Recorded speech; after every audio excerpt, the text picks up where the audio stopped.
Muy bien, estamos en vivo y en directo desde tu zona X en un nuevo capítulo de Ucrania Esencial, siendo ya las 11:38 AM en territorio chileno y también, por supuesto, con la diferencia de hora, siendo ya las 18:38 en Kiev, en Ucrania, en este programa que buscamos hacer un resumen noticioso de lo que ocurre en esta situación que se mantiene, en estos días de guerras que continúan y, por supuesto, donde la información es sumamente relevante y para eso también, por supuesto, estamos con una opinóloga, una persona que también está haciendo contenido relevante, informando, deshaciendo la fake news. Estamos con Olga Tarnowska. Ahí está.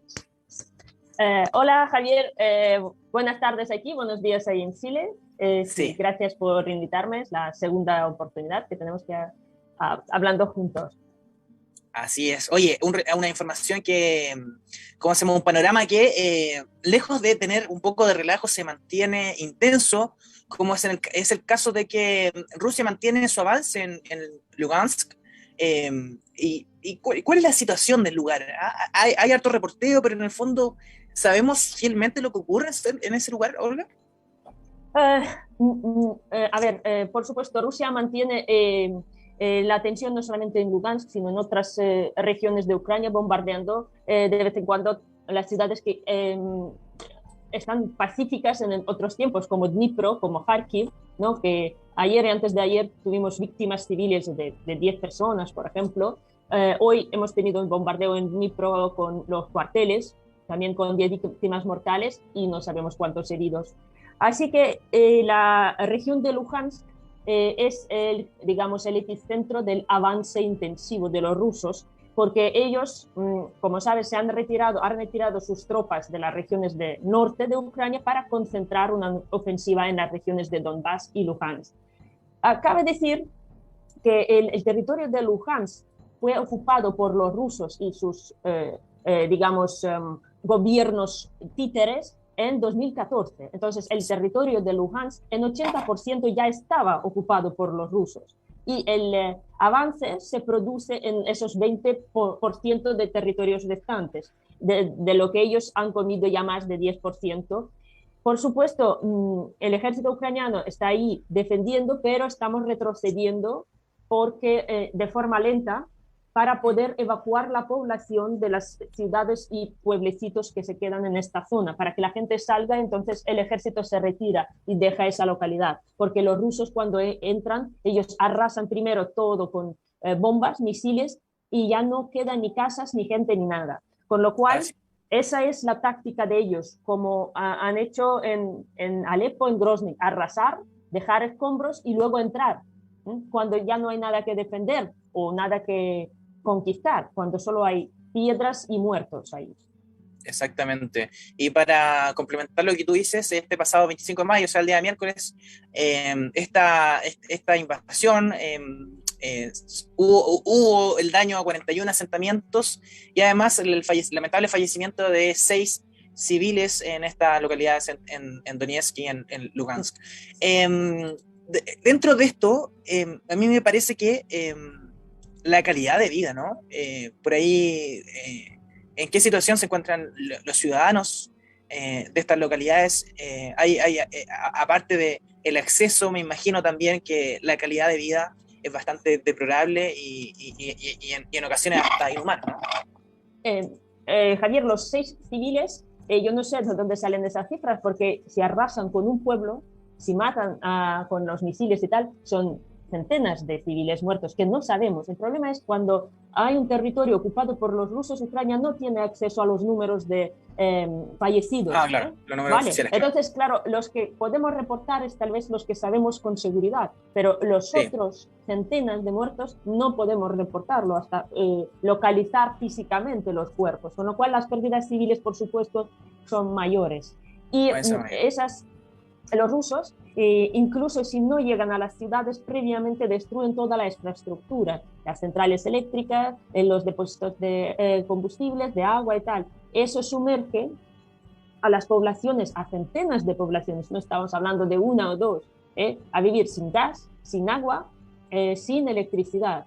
Y, por supuesto, sin suministro de productos, porque muchas veces las carreteras siguen siendo objetos de tiroteo y uso de morteros, con lo cual no podemos llegar hasta allí. La gente se queda como a merced de esa gente, de esos verdugos, porque los rusos no entienden de los convenios de Ginebra.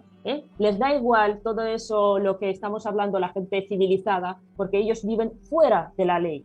Su gobierno y los ciudadanos rusos están destrozando de una forma brutal y salvaje nuestro país. O sea, no es una guerra, es como arrasar, quemar y dejarlo todo muerto. Así es. Nos vamos a trasladar cerca de la región, la actual situación de Gerson, porque pese a la pausa en la ofensiva de los invasores, ya se ven más banderas de estos invasores y una mayor administración pro-rusa, es lo que se ha filtrado a través de algunos medios internacionales y a través también de la prensa, donde estos separatistas ya establecieron el rublo como la moneda oficial de esa ciudad ucraniana, y esta administración separatista expresó que la región se vuelve ahora una zona con doble divisa en la zona sur de Ucrania. No son, perdón, no son separatistas, sí. Son invasores, ¿vale? Porque invasores, separatistas sí. Son los que se separan por su propia voluntad. Y aquellos son los ocupantes, los que han ocupado esos territorios. Entonces, ahí no hay separatistas. Que se quede un poquito así más claro el concepto. El concepto, perfecto. Olga, habla un poco de Gerson y también el relato, me imagino que es conocido de muchas familias que han tenido que transformar completamente su vida al 100% y también muchas que alcanzaron a salir de esta zona y dejar todo atrás. Sí, los que de esta zona ha sido ocupada, digamos, de forma menos brutal, casi sin disparos, porque allí no había ejército. Entonces las tropas entraron por los caminos y se quedaron con la ciudad tal cual, ¿vale? Entonces hay una ocupación, digamos, militar de la población civil. Entonces la gente, por supuesto, en los primeros 2 meses han protestado de forma muy activa contra todo eso, con las banderas de Ucrania y tal, pero poco a poco Gerson también hay muchas represalias, hay torturas, hay secuestros, es una ciudad que se quedó fuera del alcance del poder ucraniano. Y ellos, de hecho, están siempre pidiendo, ¿qué vais a hacer con nosotros? ¿Cuándo el ejército ucraniano llegará a Gerson? Entonces, pero para llegar a Gerson tenemos que pasar por otros territorios ocupados, con lo cual, por supuesto, está en la meta del ejército ucraniano, pero no sabemos cuándo podemos liberar fuerzas para llegar hasta allá. Y la gente tiene que adaptarse a la situación que hay allí, que es ocupación de los rusos. Entonces los rusos se imponen diciendo, pues vais a pagar los impuestos, ¿vale? A Rusia. Entonces obliguen a la gente a pagar los impuestos a Rusia. Han robado, Gerson es una zona agrícola, es como el corazón del granero de Ucrania. Es ahí de donde se roba todo ese grano, trigo, maíz, todos los productos, incluso los frescos, porque todavía hay invernaderos, hay industria agrícola. Entonces los roban y los sacan, o sea, están saqueando la zona de Gerson. Y por supuesto, intentando imponer su administración, su rublo, e incluso obligar a que la gente saque a los niños al colegio, que los lleven. Los colegios en Ucrania ahora no funcionan. En Gerson ellos intentan que los niños vayan al colegio y vayan aprendiendo la historia rusa en ruso. O sea, ya quieren imponer un régimen que nadie ha elegido. ¿Vale? Entonces, claro, para los ucranianos es peligroso protestarse activamente allí porque ya han secuestrado y han matado a muchas personas. También hemos visto un cementerio nuevo en Gerson, ¿no? Aunque no se hable de esas víctimas porque no son tantas cuantas son en otras ciudades, pero hay. Entonces la gente, para sobrevivir y aguantar esos meses hasta la entrada del ejército ucraniano, tiene que estar ahí. Perdón. Sí, es que eso es lo complejo. De hecho, te quería complementar esta información porque ayer Vladimir Saldo, gobernador de impuestos desde Moscú para Gerson, dijo que aspira a que la región forme parte de la Federación Rusa en el futuro y que claramente esto es una nueva muestra de que estos invasores y las autoridades que nombran preparan el terreno para anexionarse en parte del territorio ucranio. O sea, yo creo que está en sus planes dentro de una estrategia un poco geomilitar, ¿no? Sí, de hecho no dejan que la población civil salga de la ciudad, porque hay mucha gente que ya se ha cansado y quieren salir de ahí, no quieren estar haciendo parte de todo este show, pero no dejan. Han bloqueado la ciudad y la gente no puede físicamente salir. Entonces ellos crean un enclave de esos y están haciendo ahí lo que ellos quieren. Y en principio querían hacer un referéndum, pero vieron que nadie apoyaba ahí la unión a Rusia, entonces han decidido declararlo ruso sin más, porque el referéndum no podrán.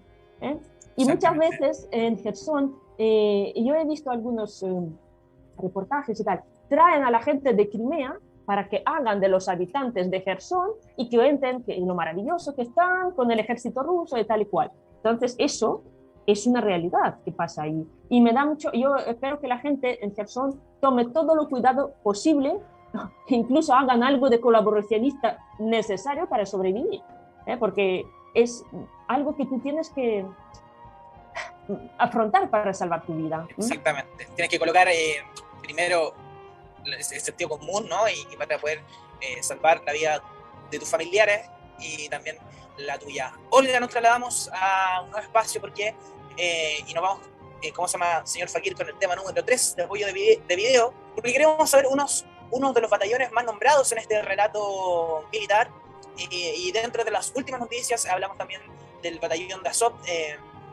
que han sido nombrados, cuestionados, pero hasta la última instancia han defendido hasta el final. Hace poco, según los invasores, 1.700 se rindieron y fueron capturados, según la información de invasores rusos. Y hace poco también se desmintió eso, pero queremos saber también un poco en qué consiste este batallón y por qué ha sido tan, pero tan nombrado en siendo casi una insignia de esta invasión de Rusia a Ucrania. Vale. Como sabes, el Azov es el nombre del mar, mar de Azov, que está cerca de una parte del Mar Negro. Entonces, en Mariupol ya fue atacada, una de las ciudades atacadas y ocupadas por los rusos en 2014. ¿Vale? Entonces, ellos estuvieron un mes ocupados por esas fuerzas y luego empezó un movimiento, digamos, militar, pero no oficial, para desocupar la ciudad de Mariupol. Entonces se juntaron la gente de varias regiones, pero básicamente de Mariupol, para liberar su ciudad. Esos son los inicios del batallón de Azov. Ellos estaban luchando contra la invasión rusa y participaron en muchas campañas del ejército ucraniano. Entonces, por supuesto, como una brigada nacida durante una guerra, bombardeos, porque los rusos ya bombardearon Mariupol, o sea, Mariupol ya ha sufrido un ataque ruso en 2014, entonces la gente sabía lo que podría llevarles esa guerra también. Y de ahí toma su historia. Por supuesto, fue un tanto radical al principio, porque fue un espíritu muy nacionalista cuando atacan a tu ciudad, tu gente, tu patria, ¿vale? Pero al cabo de... Y se unía al batallón mucha gente, los voluntarios, básicamente. Pero al cabo de 5 meses, 4 o 5 meses, ya empezó a entrar bajo el Policía Nacional, entraron a formar parte como una brigada dentro del ejército ucraniano. Entonces, a partir de octubre del año 2014, ya se estructuró como una parte, como tropas de élite del ejército ucraniano. Empezaron a formar sus batallones, había incluso, tenían un programa especial de entrenamiento con los oficiales instructores que trabajaban con la OTAN, de Georgia, de Estonia, que venían a entrenar a esa gente. Entonces, podemos decir que desde noviembre de 2014 es fuerza especial del ejército ucraniano. Entonces, cuando muchos los llaman de ultras, de nazis, no sé qué, no tiene nada que ver, porque si se politizó un poco del inicio, luego se despolitizó y ya la gente que está ahora en Azov ya son gente bastante nueva. Claro. Y ellos ya, los que fundaron Azov ya tienen un partido político, ya tienen sus cosas y tal. Y la gente que se queda son los combatentes. Y yo he visto un documental que el ejército chileno también es muy famoso por sus brigadas de fuerzas especiales, tanto de secuestro aéreo, buzos, etc. Entonces, Azov es una de esas brigadas, digamos, de élite, porque reciben una selección y un entrenamiento y saben usar muy bien las armas, ganan concursos dentro del ejército, entonces es gente, digamos, de una fuerza especial. Pero en Azovstal, en la acería, no solo estaban ellos, estaban tanto los marinos, los guardafronteras, los policías y otros militares presentes en aquel momento en Mariupol. Con lo cual no solo hablamos de la gente de Azov, estamos hablando Claro. de otros regimientos del ejército ucraniano. Por eso yo quiero destacar, porque muchas veces cuando hablan de ellos parece que es algo, pues no sé, algo que un cuerpo de fuera, ¿no? Un cuerpo militar. No, Es no una es como reserva de la Fuerza Armada de Ucrania que está bajo jurisdicción, de hecho, del claro. Ministerio del Interior. No es Y algo... además, sí, desde hace muchos años, o sea, no han entrado ahora, ni ayer, desde hace 8 años. Lo que pasa es que, al parecer, y no solamente es una distinción que puedo hacer yo, tiene que ver también con la propaganda rusa de utilizar este símbolo que es la asociación del neonazismo como la insignia del Volkswagen que era utilizada por algunas divisiones de la SS. Pero es propaganda, ojo, no. Sí, Yo lo he leído, sí. lo he visto en hartos videos de YouTube y hartos analistas prorrusos andan con esa narrativa. Sí, es mucha propaganda porque los rusos necesitan demonizar a alguien. Entonces, claro, cogen a Azov, que les hizo mucho daño durante la guerra porque participó en muchas operaciones con el ejército ucraniano. Y era como, entraban los de Azov y ¡puah! Ya está, era victoria segura. Claro, para ellos les daba mucho miedo. Solo hablar de Azov a los rusos les da mucho miedo. Por eso lo demonizaron. Y, por ejemplo, la insignia que tienen, que es una especie de tridente invertido, es una insignia de los eslavos del siglo XVII, que significa algo del amor por patria, algo así. Pero ¿a quién le importa? Si los rusos ya lo han contado que es un símbolo nazi, ¿sabes? Entonces es como dices, bueno, lo han demonizado y ahí está. Y la pena es que, por supuesto, se han entregado y los rusos pueden aprovecharlos para sus temas políticos, ¿no? Para seguirlos torturando, sacándoles declaraciones, haciendo sus vídeos propagandísticos, porque tienen a 1.700 personas que han estado ya en situación deplorable, sin agua, sin comida durante más de un mes. Entonces, ya están heridos y agotados como para estar en las cárceles rusas sin ningún derecho a defenderse, ni tener un abogado, ni tener los vigilantes de la Cruz Roja o de la ONU. Eso es lo que nos asusta, ¿eh? No, exactamente, porque sale un poco de la jurisprudencia de Ucrania, la disposición y en qué situación humanitaria están todos estos soldados de este batallón. Olga, tenemos una actualización de noticias, lo vimos también en la pauta, porque nos vamos para otro lado que también suena incluso un poco más, da temor, ¿no? Da miedo porque el secretario de Estado Henry Kissinger dijo este lunes que Ucrania debería ceder territorio a Rusia para ayudar a terminar esta invasión de los rusos. ¿Cómo recibes tú esta noticia como ucraniana? Mira, sí. Sí, Javier, Ucrania, por supuesto, la recibió indignada, porque no estamos regateando con nuestros territorios ni con las vidas humanas, porque ahora cederles el Jersón significa a lo mejor dejar a la intemperie a miles y miles de personas que no quieren estar con Rusia y no pueden dejar sus casas. Entonces, eso es inviable para nosotros, ¿no? Pero lo que yo te quiero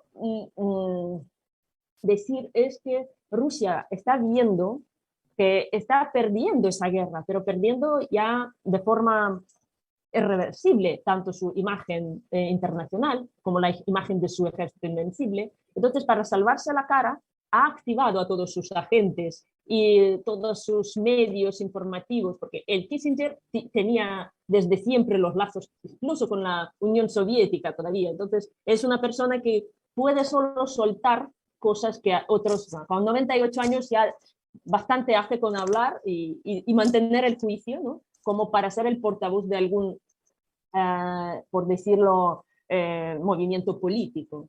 Pero, por supuesto, estamos preocupados porque para nosotros el dejar los territorios a Rusia supondría otra guerra de aquí a 5 años. Cuando Rusia se recupere un poco, nos volverá a fastidiar. Entonces Ucrania lo que quiere es recuperar sus territorios para no volver a vivir esa guerra. Y eso es lo que el mundo tiene que entender y apoyarnos, ¿no? No podemos dejar a Putin quedarse con la suya, incluso en los términos del derecho internacional. Porque si no paramos a Putin ahora, ¿quién parará a China en 2 años? China va a hacer lo que ella quiera con los países pequeños alrededor, ¿no? Porque Sí. si no hemos podido con Putin, pues con China mucho menos. Con lo cual, la comunidad internacional también tiene que establecer algunas reglas para todos. Exactamente. Parte de las declaraciones de Kissinger en el Daily Telegraph fueron las siguientes. Perseguir la guerra más allá del punto de no retorno no va a significar la libertad de Ucrania, pero sí una nueva guerra en contra de Rusia. Fueron parte de sus declaraciones donde también habla de un punto de status quo para que esto no siga avanzando, pero es sumamente difícil, como tú mencionas, porque en el fondo la pérdida de civiles y también la pérdida de los derechos en materia de geopolítica son sumamente relevantes y no puede ser sorteado de esta manera, y menos bajo la presión de Rusia, que también incluso se ha atrevido a hacer un trueque en el tema de las exportaciones de grano, de cereal de Ucrania, a cambio de bajar las sanciones internacionales, que claramente es una muestra de un poco de la demostración de Rusia, que ya está perdiendo, como tú dices, la guerra y está jugando sus últimas cartas de carácter estratégico y económico. Efectivamente.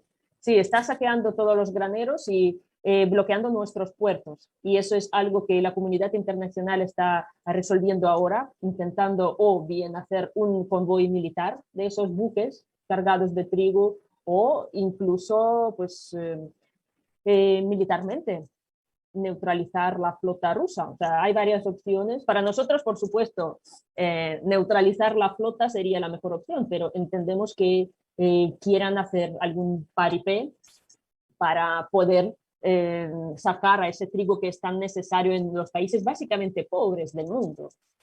Exactamente, y también los saqueos de Rusia del grano, que es sumamente difícil. Tremendo capítulo hoy día. Olga, muchas gracias por estar con nosotros en este penúltimo capítulo de esta temporada de Ucrania Esencial, donde subimos de qué se trata el batallón, qué es lo que integra el batallón de Azov, y por supuesto tener la certeza que esta invasión sigue, y por supuesto que se activan diversas plataformas de ayuda, como en el caso de Chile Ayuda a Ucrania, donde se han hecho bastantes actividades tratando de reunir fondos para diversas ONGs, y esto sigue la reconstrucción, y esperamos también que la comunidad internacional pueda reaccionar de manera efectiva ante esta situación que sin duda alguna nos compromete a todos como sociedad. Y siguiendo esa línea, ojalá que en el último capítulo tengamos al político Rojo Edwards, que desde Chile se trasladó a Ucrania para tratar de ayudar de una forma más activa y tener en consideración la realidad que se vive. Ayer fue trending topic en Twitter acá en Chile, porque dijo, más allá de condenar esta invasión, hay que hacerse cargo como comunidad internacional. Gracias, Javier. Tu redes, tu canal de YouTube, para que también se pueda compartir, que también está subiendo contenido Sí, diariamente, semanalmente. Sí, pero yo lo puedo compartir como un vídeo mío. O sea, si puedes compartir tu dirección, el user. ¿Cuál es tu canal? Yo tengo un canal, pero yo no sé cómo, si tienes el vídeo lo puedo subir como si fuera un vídeo. O yo no sé cómo se comparte un link. Perfecto. Bueno, pero vamos a estar ahí. Mejor que tú me digas, porque yo no soy muy experta en esas cosas. Ok, muchas gracias, Olga, por estar con nosotros. Yo lo comparto en Facebook, pero en YouTube tal vez me tienes que indicar. Súper, sí, no hay problema. Vale. Esto fue el último capítulo. Hasta luego, adiós, adiós. Nos vemos. Gloria a Ucrania a todos sus héroes. Fakir.